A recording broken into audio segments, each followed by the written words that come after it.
तो हम यहाँ चेकआउट करेंगे 2 शेयर। पहला आपका होगा REC and the second one will be PFC। ठीक है, यहाँ पे अगर आप देखोगे this is the PFC। Yes, PFC 4% की तेज़ी।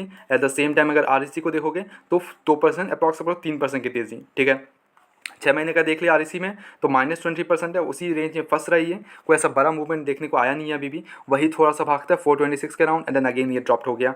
At the same time PFC में देख ले एक बार तो हमें सेम देखने को मिल रहा है। ओके, 6 महीने का देख लें तो -10% है, यहाँ पे थोड़ा कम है उसके अगर कंपैरिजन करें। 1 महीने का देख लें तो थोड़ा सा मतलब निचले स्तर से गिरा एंड देन अगेन ये रिवर्सल ले रहा है। ठीक है, तो दोनों शेयर्स में से कौन सा चूज़ करना चाहिए, न्यू शेयर्स ऐड करें, फ्रेश एंट्री लें, at the same time hold करके रख सकते हैं कि नहीं, सारी चीज़ें देखेंगे। दोनों शेयर को स्क्रीन पे लेके चलते हैं, फंडामेंटल एनालिसिस करते हैं। अब दोनों ही कंपनी जो है वो है under the ministry of power involve in financing projects in the complete power sector value chain from generation and distribution. ठीक है, जितने भी पावर सेक्टर के कंपनीज होते हैं, ठीक है, उनके जो डिस्ट्रीब्यूशन जनरेशन में जो भी इनको जो फाइनेंसिंग का काम होता है वो ये दोनों कंपनीज करती है, REC PFC। At the same time मैं बोलना चाहूँगा जस्ट फॉर इन्फॉर्मेशन, और एक कंपनी है, अगर आपको नाम पता है then please comment it down, I want to see किसको पता है। ठीक है, तो ये कंपनी वही करती है। ठीक है, फाइनेंसिंग का काम करती है दोनों कंपनी, REC PFC दोनों।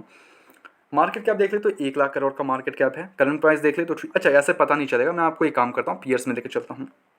यस, यहाँ पे आपको देखने को मिलेगा REC PFC। ठीक है, दोनों में कंपैरिजन करते हैं हम आराम से। ठीक है, तो REC का अगर आप देखोगे PFC और REC, यहाँ पे आपको सेकंड नंबर पे PFC देखने को मिल रहा है, थर्ड नंबर पे REC, फर्स्ट वन IRFC वो अलग सेगमेंट है। ठीक है, वो रेलवे का वो अलग, आप उसको भूल जाओ। ठीक है, तो अपने को देखो बस PFC एंड REC। अब अगर दोनों को देख ले तो स्टॉक का पी अप्रॉक्स बहुत ही ज़्यादा अंडर वैल्यूड शेयर्स है। इंडस्ट्री पी 20 का है, but they are like roaming around like 4 है, 5.87, 6.84, दोनों का ही सेम चल रहा है। REC का देख लो तो आप 1 लाख करोड़ का मार्केट कैप है, बट अगर PFC देख ले तो 1,34,000 करोड़ उसी के अराउंड है, बट दोनों ही एक लार्ज कैप कंपनी है। ठीक है, डिविडेंड यील्ड अगर देखें तो REC का बेटर है कंपैरिजन टू PFC। ठीक, जो क्वार्टर प्रॉफिटेबल मतलब जो नेट प्रॉफिट है क्वार्टर वेरिएबल का इस बार का, तो वो REC 4,319 करोड़ 9 करोड़ है। At the same time PFC अगर देख ले तो 8,357 करोड़ का है। ठीक है, अब अगर नेट परसेंटेज में देख ले तो REC का 5% है, at the same time PFC का 12% है। ठीक है, इंडस्ट्री पी हो गया। डेप्ट कंपनी के ऊपर नहीं देखेंगे इसमें, क्यों नहीं देखेंगे, बिकॉज फाइनेंस वाली कंपनी है तो डेप्ट हम चेकआउट नहीं करते हैं। ऑपरेटिंग मार्जिन दोनों ही कंपनी का सेम है, अप्रॉक्स 96 पॉइंट उसी के अराउंड है, 96.17 96.96 PFC का है।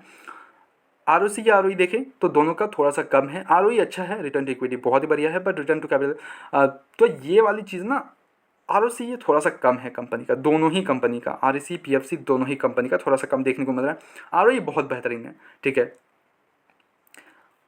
अब अगर इन्वेस्टर्स का भरोसा देख ले REC में तो प्रमोटर्स होल्ड करते हैं 52% का स्टेक, FIs होल्ड करते हैं 20% का स्टेक, DIs होल्ड करती है 14% का स्टेक, गवर्नमेंट होल्ड करती है 0.05% का स्टेक, पब्लिक होल्ड करती है 12.05 का स्टेक। ठीक है, तो दोनों ही कंपनी अगर आप देखोगे PFC अगर चेकआउट करते हैं, PFC यस दोनों को PFC के इन्वेस्टर्स का भरोसा देख लें तो प्रमोटर्स होल्ड करती है 55% का स्टेक, FIs होल्ड करती है 18% का स्टेक, DIs होल्ड करती है 16% का स्टेक, पब्लिक होल्ड करती है 8.97% का स्टेक। देखो यहाँ पे अगर आप देखोगे तो दोनों में डिफरेंस आपको थोड़ा सा दिखेगा, वहाँ पे पब्लिक जो है वो उसमें ज़्यादा थोड़ा सा होल्डिंग्स था, यहाँ पे पब्लिक का बहुत कम होल्डिंग है, FIs का ज़्यादा होल्डिंग है, प्रमोटर्स का एक अच्छा सा स्टेक है कंपनी के पास। ठीक है, दोनों ही कंपनी के पास। ठीक है, तो दोनों कंपनी में कौन सा चूज़ करें अगर मैं बोलूँ तो किसी में भी आप जा सकते हो, that's totally on your choice. ठीक है, आप जा सकते हो कोई भी कंपनी में, दोनों ही अच्छी कंपनी है, बस किसी एक को पकड़ो। ठीक है, वो आप पे डिपेंड करता है कौन सी कंपनी को पकड़ना है आपको। मेरे हिसाब से तो दोनों ही कंपनी बहुत बेहतरीन है, फ्यूचर बहुत ही बढ़िया, और यहाँ हमारा पैसा बनेगा in the next 5 year to 10 years में आपका पैसा बहुत ही अच्छा खासा बनेगा, तो किसी भी चूज़ कर सकते हो। थर्ड शेयर जो रहेगा वो आपका कमेंट कर देना। ठीक है, इफ़ यू नो मैं किसकी बात कर रहा हूँ, ठीक, कमेंट कर दो, आई वांट टू सी। मिलता है नेक्स्ट वीडियोस में, क्या व्यू है आपका कमेंट कर देना। मिलता है नेक्स्ट वीडियोस में, don't forget to like the video and subscribe the channel.